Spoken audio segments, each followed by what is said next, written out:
branding bisa dibangun puluhan tahun dan dihancurkan hanya dalam satu podcast atau satu video dan satu narasi yang menyentuh luka publik.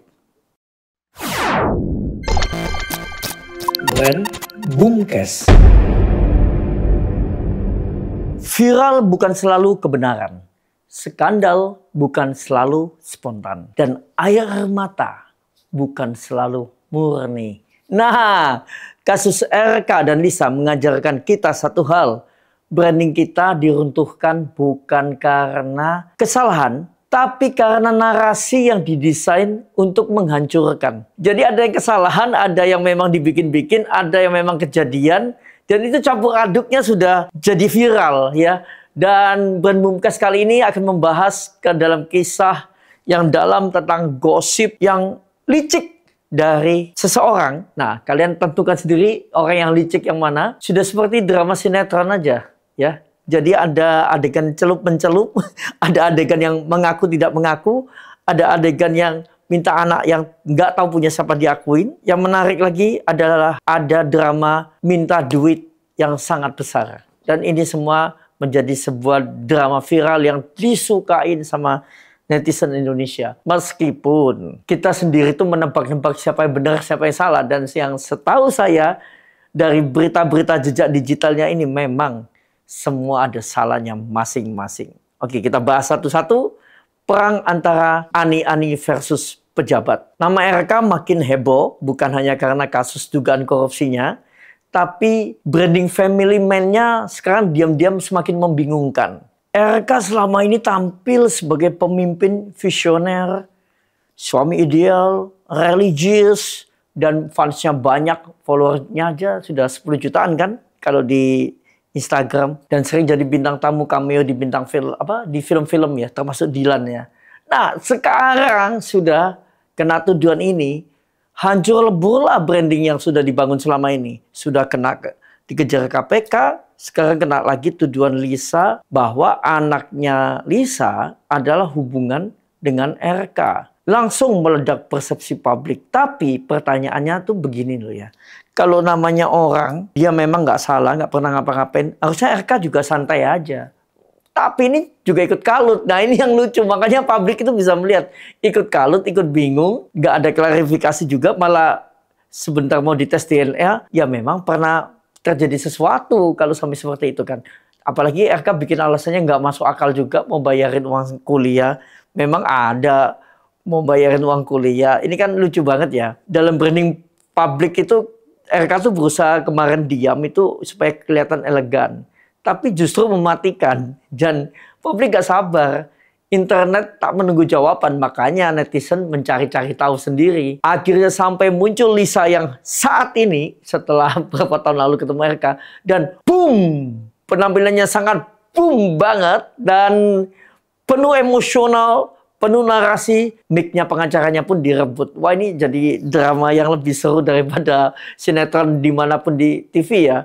Yang lucu, sahabat Lisa yang sebelumnya, yang kebetulan saya kenal juga si Ayu, itu menunjukkan bukti rekam medis menunjukkan bahwa Lisa itu sebenarnya sudah hamil sebelum bertemu RK di bulan Juni. Katanya hamilnya harus bulan 4. Dan si Ayu ada bukti chatnya. Nah ini kan gimana ya? Kok mau menyerang tapi kok nggak persiapan yang benar gitu loh. Ditambah sekarang ada video XXX yang diduga pemerannya adalah Lisa bersama laki bertato. Dan ini makin viral juga karena kalau ketemu video seperti itu bisa kena kasus. Jadi publik ini sudah mulai terpecah berkubu-kubu, membingungkan ya.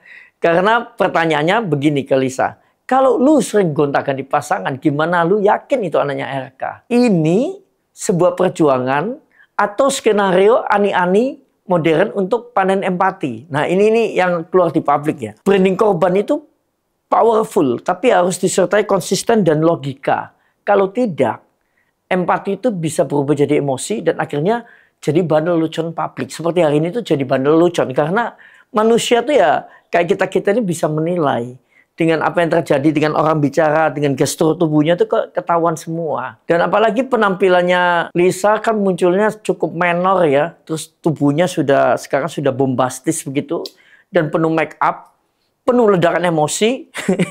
Sampai sekarang banyak yang juga ngatain gimana ya RK tokoh nasional bisa jatuh ke pelukan orang seperti ini. Tapi kalau kita lihat Lisa yang waktu lalu, ya wajar lah kalau RK bisa jatuh hati. Oh, namanya lagi model dari majalah dewasa, ya kan? Nah, wajar lah cowok untuk jatuh hati ke cewek-cewek yang seksi, wajar. Nah, netizen makin frontal. Jadi ini ada dugaan pemerasan besar-besaran ini yang menjual drama peranakan ini demi uang kuliah dan popularitasnya naik lagi. Sebenarnya dalam branding itu penampilan bukan segalanya, tapi gaya bicara, cara berpakaian, ekspresi juga menentukan apakah publik mau percaya atau menolak secara insting. Nah, ini yang orang nggak sadar ya. Dugaan pengalihan isu juga terjadi di sini. Dan kenapa? Karena RK sebenarnya salah satu tokoh yang cukup dicintai masyarakat. Tapi kali ini karakternya benar-benar dibunuh habis, ya kan? Nah, dugaan korupsi bank, kemudian ketegangan politik menjelang pemilu, kemarin juga pilkada, RK juga ikut tampil. Nah, ini sebenarnya kebetulan atau narasi besar menjatuhkan RK sebelumnya maju, atau setelah dia kalah, atau dia ditakutkan untuk maju untuk berikutnya. Nah, ini pokoknya ya jadi sebuah bola liar di masyarakat ya. Dan assassination itu istilah pola klasik karakter assassination itu pukul moralitasnya, seret keluarganya, tabrak branding yang sudah dibangun selama bertahun-tahun, jadi pembunuhan karakter. Kalau kamu tokoh kuat di politik, seringkali musuhmu tuh tak menunggu kamu jatuh. Jadi mereka membantumu jatuh dengan narasi. Jadi semua tuh bisa dikonsep sebenarnya. Tapi kita nggak tahu ya yang terjadi ini apa. Kalian silakan memainkan lagi bola liarnya. Saran saya, jangan telan mentah semua cerita viral. Karena validasi jangan semua cuma viralitas. Dari sini kan sudah mulai terkelihatan kan. Siapa yang salah, siapa yang benar. Ya keduanya sih nggak ada yang benar. Kelihatannya ya kalau saya juga salah, saya nggak tahu. Tapi semua juga bisa menilai. Dan branding tanpa kontrol narasi sama dengan fatal. Jadi kita hidup di zaman opini lebih cepat dari kebenaran. Dan jangan jadikan anak sebagai propaganda. Anak bukan alat tawar-menawar, bukan properti drama. Kasihan loh ini anaknya. Nggak ikut salah, nggak ikut apa, tapi dijadikan objek, jadikan subjek ya.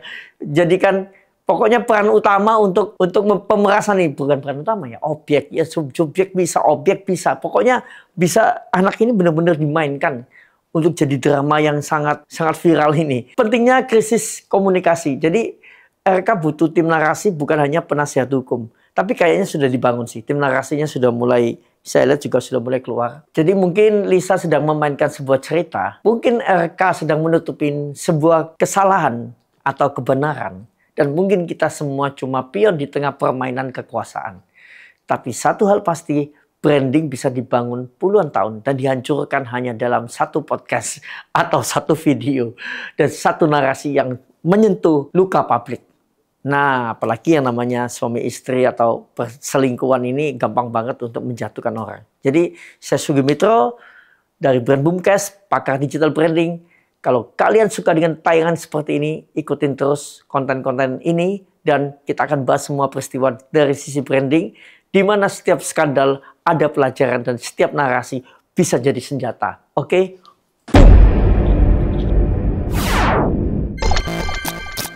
Brand Boomcast.